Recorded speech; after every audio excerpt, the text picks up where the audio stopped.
Bueno, esta proposición o teorema nos dice que si tenemos un conjunto finito de vectores en un espacio vectorial B, la cápsula lineal de ellos, es decir, el conjunto formado por todas las posibles combinaciones lineales de estos vectores, es un subespacio vectorial de B. Y además es el menor subespacio vectorial de B que contiene a los vectores B1, B2, Bn. Entonces, esta proposición dice dos cosas. Primero, que esto siempre es un subespacio, la cápsula lineal. El conjunto de combinaciones lineales de los vectores B1, B2, Bn es siempre un subespacio vectorial de B. Eso es lo primero que dice. Y lo segundo que dice es que es el menor subespacio que contiene a estos vectores. Es decir, que si consideramos cualquier subespacio vectorial que contenga a B1, B2 y Bn, entonces este subespacio va a estar metido adentro de ese otro subespacio. ¿Tá? Eso es lo que dice. Bueno, ya lo vamos a ver en la demostración. Entonces, digamos, en virtud de esta proposición, se dice que L de G es el subespacio generado por los vectores B1, B2, Bn. Por eso, de hecho, en realidad, esa denominación que dimos de llamar cápsula lineal al conjunto de combinaciones lineales de una familia de vectores, en realidad no se usa casi. Directamente, a esto, en lugar de llamársele cápsula lineal de B1, B2, Bn, se le llama el subespacio generado por B1, B2, Bn. Bien, entonces, la demostración consta de dos partes. Primero hay que ver que L de G, es decir, que esto es realmente un subespacio vectorial, para lo cual hay que verificar que se cumplen las tres condiciones. Bueno, la primera condición se cumple trivialmente. El vector nulo está en L de G, porque el vector nulo, seguro se puede escribir como una combinación lineal de los vectores B1, B2, Bn. Obviamente, tomando todos los escalares iguales a 0 en la combinación lineal, desde luego, esto resulta ser igual al vector nulo. Entonces, el vector nulo se escribe como combinación lineal de B1, B2, Bn, por lo tanto el vector nulo está acá, entonces se cumple la primera condición para que sea un subespacio.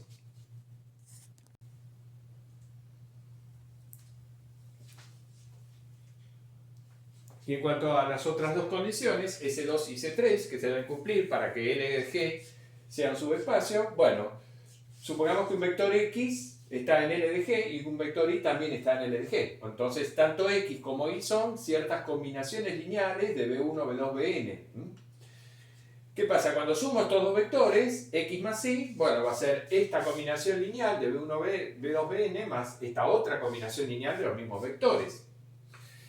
Pero, digamos, estas dos sumas las puedo poner bajo el mismo símbolo de sumatoria de j igual 1 hasta n, usando el hecho de que la suma de vectores en un espacio vectorial es conmutativa. Y por otra parte, una vez que pongo ambas sumas bajo un mismo símbolo de sumatoria, puedo sacar a bj en cada término como factor común, usando el axioma que me dice que el producto de escalares por vectores es distributivo respecto a la suma de escalares. De modo que la suma del vector x más el vector y se escribe de esta forma, y esto es, nuevamente, una combinación lineal de los vectores bj. Por lo tanto, este vector pertenece a L de G, es decir, x más y está en L de G. Entonces, L de G es cerrado para la suma de vectores y por lo tanto se cumple la condición S2. En cuanto a la condición S3, nuevamente consideramos un vector x perteneciendo a L de G, es decir, una combinación lineal de B1, Bn, y tomamos un escalar lambda cualquiera, real. Cuando multiplicamos lambda por x, ambos miembros de esta ecuación multiplicamos por el escalar lambda.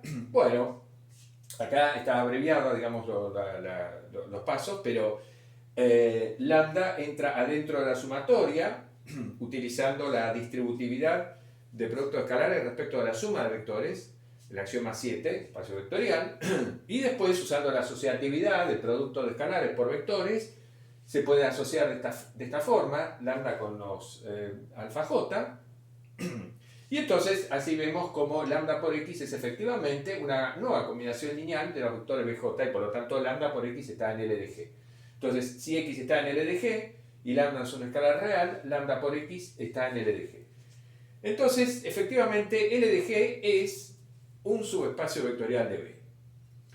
Además, es obvio que los vectores B1, B2, Bn están todos ellos en LDG, porque obviamente cada uno de estos vectores es combinación lineal de ellos mismos. El vector B1 se escribe como 1 por B1 más 0 por todos los otros. El vector B2 se escribe como 0 por B1 más 1 por B2 más 0 por todos los otros vectores, etc. O sea, evidentemente, cada uno de los vectores B1, B2, Bn es combinación lineal de los vectores B1, B2, Bn. Por lo tanto, están todos ellos en LDG.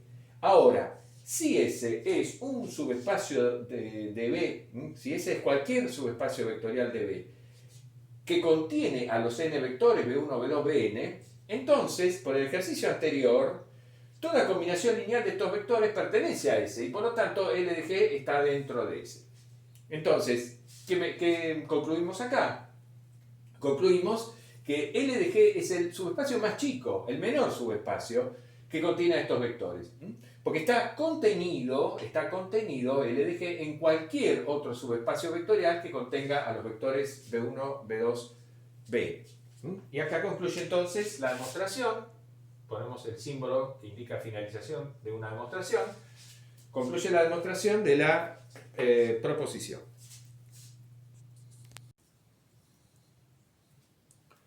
Bueno, vamos a considerar un ejemplo sencillo. Supongamos que nos situamos en el espacio vectorial de las matrices reales 2×2 y consideramos el conjunto G formado por estas dos matrices, la matriz A y la matriz B.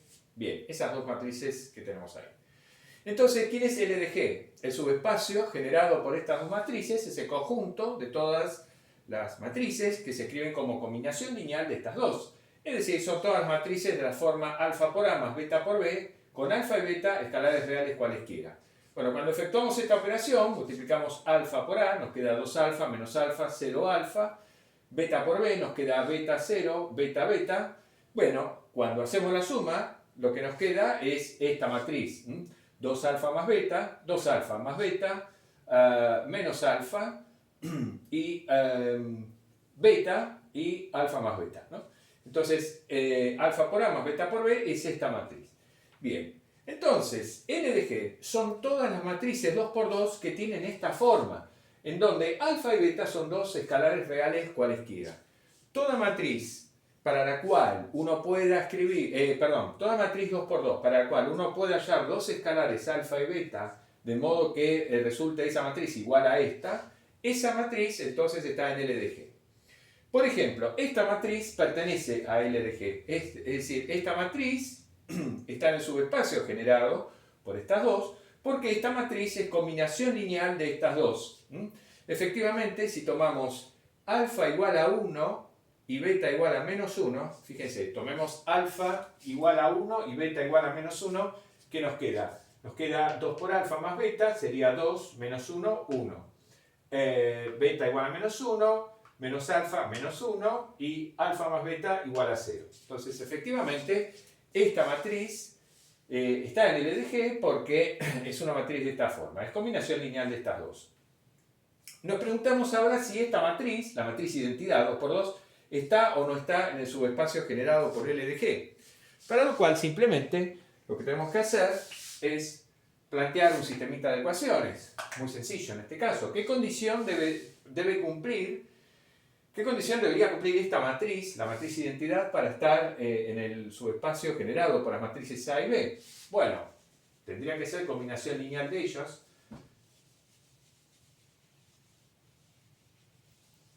Tendría que tener esta forma. Entonces la matriz identidad tendría que tener esta forma. Con lo cual, deberíamos poder hallar escalares alfa y beta, tales que 2 alfa más beta, eso me tiene que dar igual a 1. Beta me tendría que dar igual a 0, alfa me tendría que dar igual a 0, y alfa más beta igual a 1.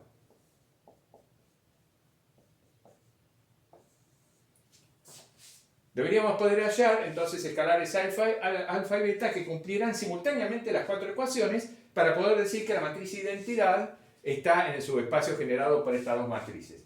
Bueno, obviamente este sistema de ecuaciones es incompatible. Ya está, si alfa es 0 y beta es 0, no se puede cumplir esta ecuación y se puede cumplir esta ecuación. O sea que es evidente que la matriz identidad no pertenece al subespacio generado por las matrices A y B.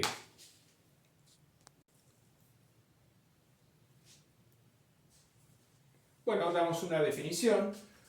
Un espacio vectorial B se dice que es finitamente generado, lo vamos a abreviar así, FG, si existe un conjunto finito si existe un conjunto finito G de vectores B1, B2, Bn, todos vectores de B, para los cuales se cumple esta condición. Es decir, que de todo el espacio vectorial se puede generar, digamos, el subespacio, se puede ver como el subespacio generado por un conjunto finito de vectores de B. En otras palabras, un espacio vectorial B va a ser finitamente generado cuando uno pueda encontrar en este espacio vectorial B un conjunto finito de vectores, de modo tal de que cualquier otro vector del espacio se pueda escribir como combinación lineal de esos vectores, B1, B2, Bn. Eso es finitamente generado. Es decir, todo el espacio vectorial puede ser generado mediante un conjunto finito de sus vectores. Uno puede encontrar un conjunto finito de generadores del espacio vectorial B. Por ejemplo, el espacio vectorial Rn es finitamente generado, ya que Rn se puede generar mediante los versores canónicos, los llamados versores canónicos E1, E2, En.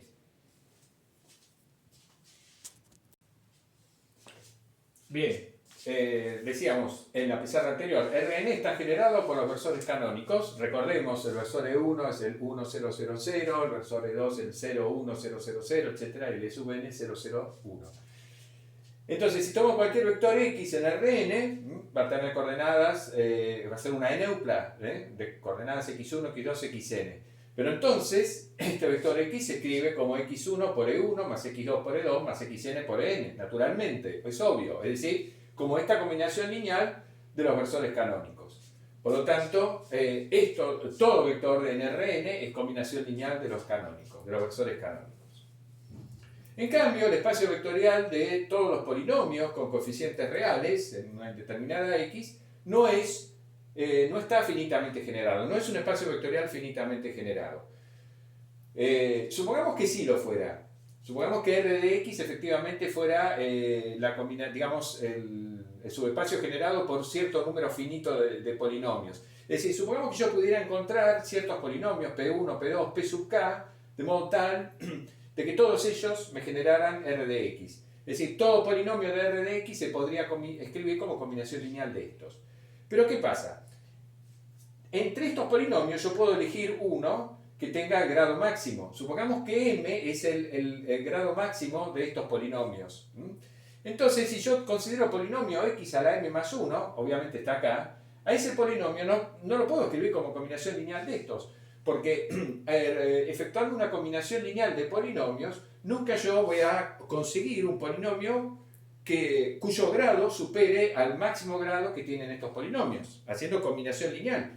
Si puedo multiplicar entre sí los polinomios, sí, pero si yo realizo una combinación lineal de estos polinomios, obtengo un nuevo polinomio cuyo grado es menor o igual al grado máximo de estos polinomios. Por lo tanto, es absurdo suponer que puede ocurrir esto. Entonces, este espacio vectorial no es finitamente generado.